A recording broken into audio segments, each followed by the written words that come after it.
What's up everyone, it's Jan Bors, new video, Czech Talent Tuesdays, and today I'm going to talk and interview the lovely and pop diva and great singer and great talent, 17-year-old Terra. Yeah, you hear it. We have talents in here, lots of talents. Lots of young talents and a lot of great music because her music is great. And she's just, switching to genre, about to release another EP very soon and a single.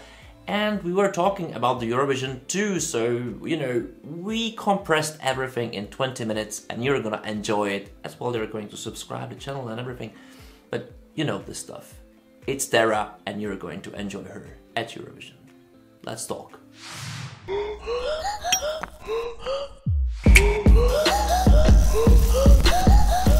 Hey Terra, I'm really glad you're here with me and I'm really curious what you're up to. What's your summer gonna be like?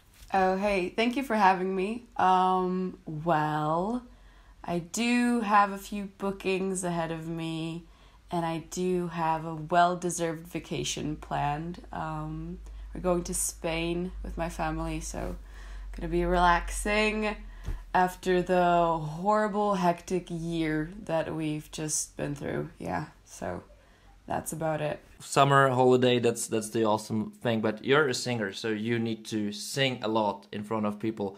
And you mentioned some bookings, so how is it with bookings this year after this pandemic craziness? Well, I have had my first live concert after the pandemic a few weeks ago in Czech Republic. And that was amazing. The energy, I mean, I was so blown away. It was great seeing people like dancing and singing my songs after such a long time was really, really great.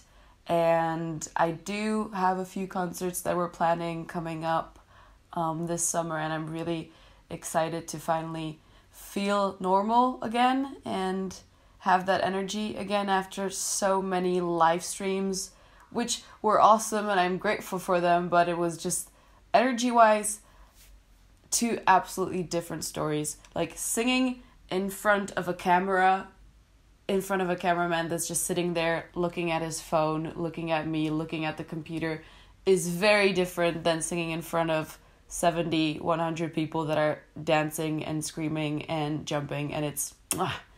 yeah, I've missed it. I missed it a lot. Yeah, how your concerts actually look like. Because I just watched that you have like 6 songs on your Spotify, so I'm really curious how your set looks like, how your concert looks like, how are you on stage? More actually, I've got like 12 songs out or something. I've got 2 EPs out, and then I've got 1 single, which is the single that I did after winning the Radio Wave contest. Well, my shows, as of now, I do my shows with DJ Kevu, who's also my producer right now. So we do a lot of work together. We see each other like 3 times a week, kind of inseparable right now. So we try to make it like a DJ set / concert. We're experimenting right now because we only have 1 concert that we've done together so far. So it's still kind of wonky, but we try to make it really energetic and dancey and take all of the best, most uplifting songs that I have written and put out and mix them all together, remix some of them so they sound different when we're doing a live performance, so it's not boring for anyone and it's always something new every time you come to a concert. So yeah, we try to make it as entertaining for us and for the audience as possible. Yeah, that sounds super cool. How people are reacting at your songs? What's the typical reaction? Well, I actually don't know. No, well, I've put the last song that I've put out, it's almost 9 months now, so I have kind of grown distant to the immediate reactions to my music, but we are working on a lot of hyperpop right now. I'm shifting genres a lot. I kind of got out of my depressive teenage love drama era that which most of the music that's out now originated in, and I decided to make music that hypes me up and makes me feel good and makes me feel confident and full of energy, because I mean that's who I am, me as a person. So I thought it was about time to let the people know as well. So, and yeah, and the music that we're doing right now gets a lot of great reactions, and it makes me very, very happy. Always play it somewhere to like 2-3 people. They absolutely lose their mind, because it's really different. It's really, really different. Like from the stuff that I've been putting out since, well, to this point. So yeah, I hope that once it gets out, which should be pretty soon, that the broader public will also have a very positive reaction. Okay, I can't wait for it, actually. I really can't. As I really like your singles. I like the Sex Generation. That's my favorite, basically, because I think that's really quirky. It's really like edgy kind of. Love it. And The Cold is the last one. It's your most, probably one of the most successful as well. And in one interview you had, I think it was in Radio Wave, the public broadcaster channel, radio channel, you said that you're writing your music yourself, but you don't produce it. So how is this process goes with you? And how it's changed to your new music style you just said about? Well, I do write my own lyrics and my own melodies still. And I used to write the music on my guitar or on my piano, just like doing demos, and then I'd bring it to the studio to my producer, who'd take that demo and make it into something more complex, with me always sitting behind him and just watching what's up and kind of learning along the way. So yeah, that's how it used to be. But now, since I've kind of shifted to really, really, really electronic music, I don't really feel comfortable doing my demos on an acoustic instrument. It just feels weird to me. I can't really do it. Most of it is not really, well, you'll see. I don't want to spoil too much, but no, come on, tell me. That much it's not that much singing in some of the songs, which also makes it very hard for me to do my own demos. So as of now, me and Kevu kind of come to the studio. He's got a wonky idea. I put some of my input into it. I'm like, okay, I listened to this and I like this a lot, and I think that we could take it and make it into something different. And then we just sit in the studio for hours and hours and make up a beat, and I just write the lyrics as we go and kind of come up with it on the spot. And it's a really cool creative process, I guess, and being this creative with another person is really nice. Yeah, and what are those songs? It's gonna be, is it going to be an album or another EP? Well, not yet. I think we're gonna stick to the EP form still. We've got a single on the way, which is now done, but we need a music video, so we're doing that one right now, and we are planning on putting it into a collection, a bigger EP maybe, but I don't know. I don't think I'm ready to do an album yet, because I'm not fully grounded in what I really want to produce as an artist, and I want my first album to be a really good representation of who I am as an artist, and I think I'm not there completely yet, so we'll have to wait for that a bit longer. So you're still like experimenting a bit even with yourself, is it right? Yeah, I think so. Yeah. I mean, music is really, for me, always been like a place where I could grow and explore whatever I liked. And I think that for a while in my earlier work from last year, I got tangled up in doing what I was good at, I guess, but not what I particularly enjoyed.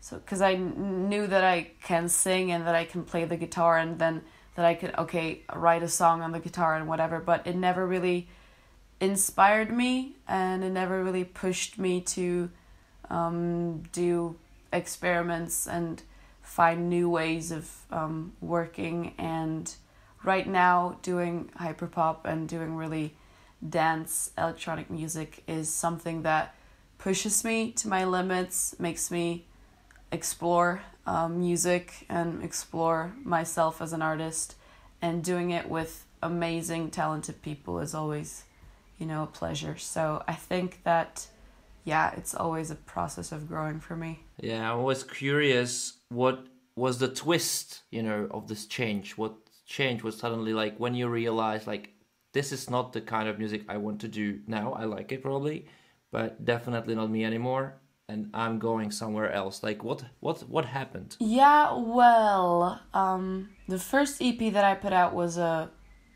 experiment, I guess. I never really thought that I'd put out music. I just wrote a song, then I recorded it because why not, and then I saw that you can put it on Spotify pretty easily, so I was like, might as well since it's already recorded. And then I saw that it had positive reactions, and I thought, okay, I have more songs that I'd like to put out. So I made them in an EP and put them out all together, but it's never really, there's not a concept in it. It's just like songs that I've written so far and I want to get them out. So that was the concept of the first EP. And so it's all over the place. You said you like Sex Generation. That's a very pop rock song. And then we've got like a lot of really pop, like Hazy is absolutely like bubblegum pop. Yeah, it's all over the place. And then the second EP was written about a heartbreak of mine.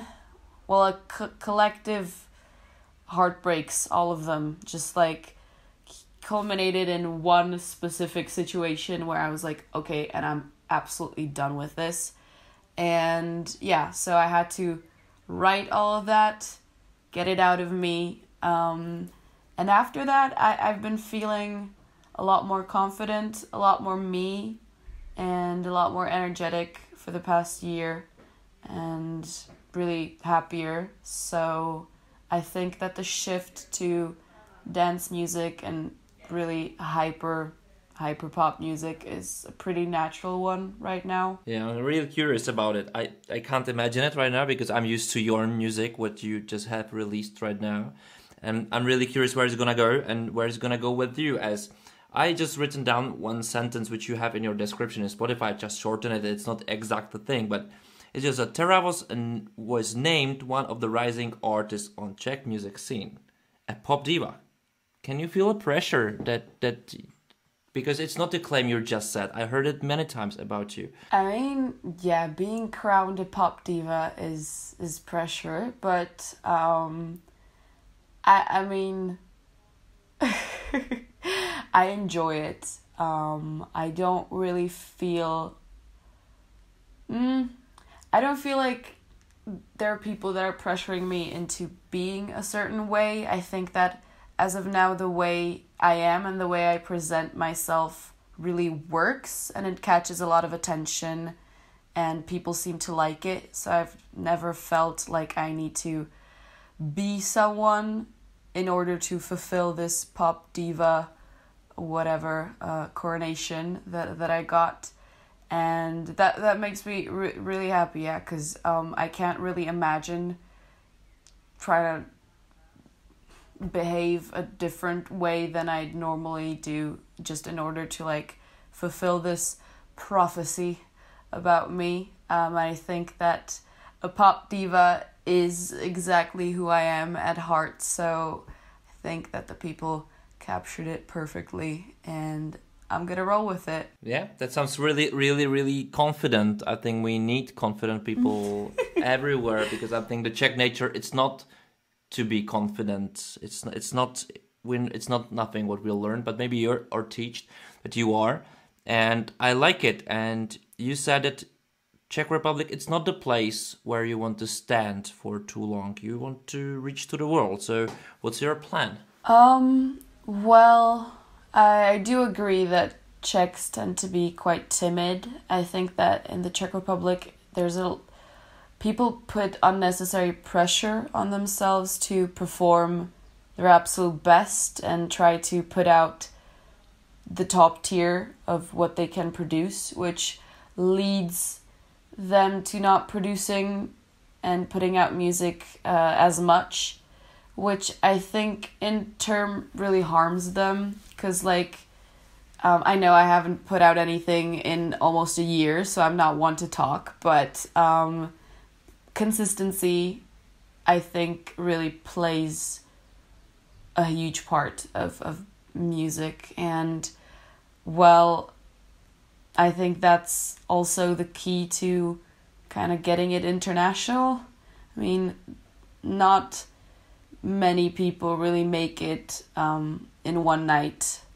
And even the people that do seem to have made it in one night usually have years and years of work behind them, or a great, amazing PR team and lots of money. I think that I kind of have to go the hard work path on this one. So I don't know. I hope to use all the tools that are available to me, like social media, TikTok even. I have bashed TikTok a lot on the radio, but I have grown, in my opinion, on the social media, and I think that there is a way to use it to my advantage. And yeah, I hope to be consistent and work hard and hopefully put out stuff that people like. And yeah, I mean, there's not much to it. I guess that there's not really a plan. It's just kind of winging it, yeah. So you're living it and you're just releasing songs consistently and using TikTok. But that sounds good. But I got another platform for you, which is called Eurovision. What would you say to Eurovision if they ask you to compete? Or will you send a song to Czech television for a competition and just try? I'd love to. I really would.